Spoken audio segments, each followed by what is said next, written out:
Alors la question de ce qu'on appelle la fuite apparente des galaxies, alors le fait de dire que c'est apparent suggère effectivement que ce n'est pas un mouvement réel.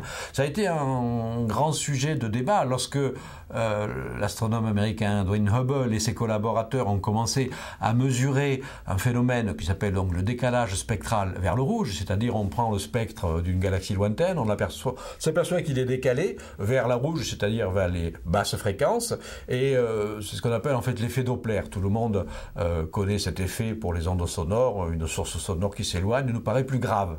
Donc c'est pareil pour la lumière. Si vous prenez le spectre lumineux d'une galaxie et que le spectre entier est décalé vers les graves, c'est-à-dire vers le rouge, vous pouvez dire, si vous l'interprétez comme un effet Doppler, que la source s'éloigne de vous.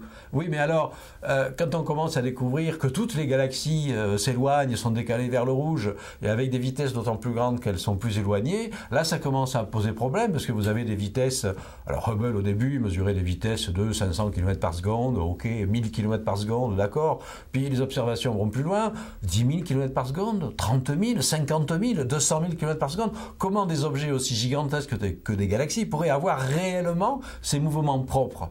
Alors en fait, la réponse était contenue en germe dans la théorie de la relativité. C'est Georges Lemaître qui a découvert la clé de l'énigme. Il a dit, mais non, ce ne sont pas les galaxies qui bougent réellement, c'est l'espace qui est en expansion. C'est l'espace qui contient, c'est le contenant qui se dilate et qui donne l'illusion que les galaxies s'éloignent de nous.